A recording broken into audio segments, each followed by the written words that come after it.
Witnesses for being here today. Mr. Secretary, it's well known that our defense industrial base and maritime industrial base has declined greatly over time. It's the shipyards, it's many of the things that you already spoke about.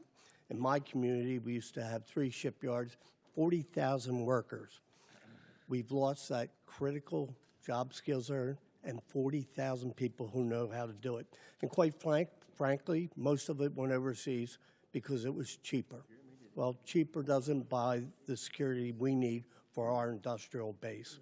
I championed a provision in the 24 NDAA entitled Enhanced Domestic Content Requirement for Major Acquisition Programs. Had to do with our industrial base making things here in America long before this administration came in. The goal was to strengthen our supply chains and have that critical oversight, push for greater investments, much of what you're doing now on these major defense acquisition programs. So we passed that in a bipartisan manner because we knew that this was critical and things can happen. Lo and behold, here we are.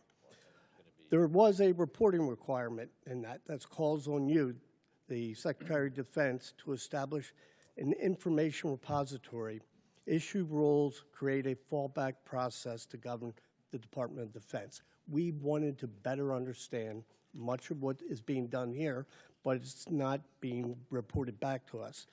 I sent to your office on January 8th, followed up on February 4th. We're years overdue on this report that will give us insight onto how we're addressing it. We hear what you're saying, but can you commit that we will get that report to us in the next 30 days? Unless Jay has additional details, I'll make sure we look into it. Whatever we can get to you as rapidly as possibly, we will.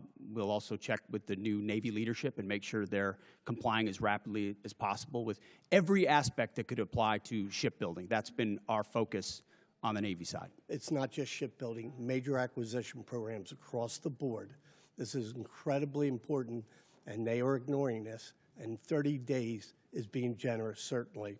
Second issue is you talk about championing the American worker and how important this is, yet in a memo on April 9th, you terminate all the collective bargaining agreements across the DOD, taking away from hundreds of thousands of workers at DOD their collective bargaining rights that they voted for.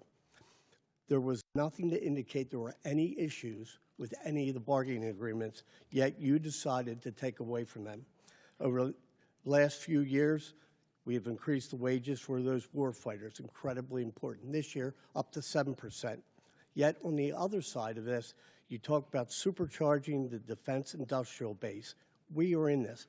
How do you go and say, yes, we support the war fighters? They can't do their job unless we are building things that they can use.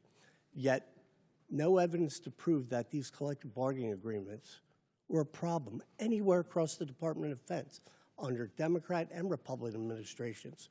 How do you kind of square that circle that you care about this, yet you take away their voice in the job?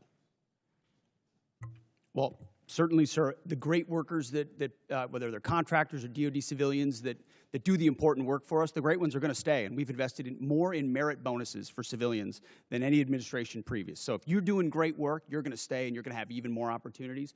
But with our ear to the ground in those shipyards and other factory floors, there were issues with collective bargaining, which led to restrictions to the workforce and our ability to move faster. If I may, and in that case, we made the decision to provide additional flexibility. You didn't take it away from the shipyard workers. You took away from Department of Defense employers where there hasn't been any issues.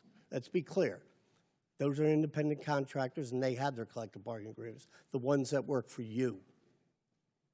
The ones that work for us should be at will like anybody else based on their performance, and if they're performing well, which I'm sure they are, as you've represented, they will have a job at the Department. So where is the issue that you took away their collective bargaining rights? Why did you do it if it wasn't a problem? Well, I stated up front, it has been a problem. There are plenty of cases, whether it's contract or inside our own department, where collective bargaining had led to arrangements and agreements that minimize the efficiency and effectiveness of employees at the point of their impact. That's what we were focusing on, and that's why we made the change, which we very much stand behind. Well, I yield back. Support journalism you trust. Support PBS News. Donate now, or even better, start a monthly contribution today.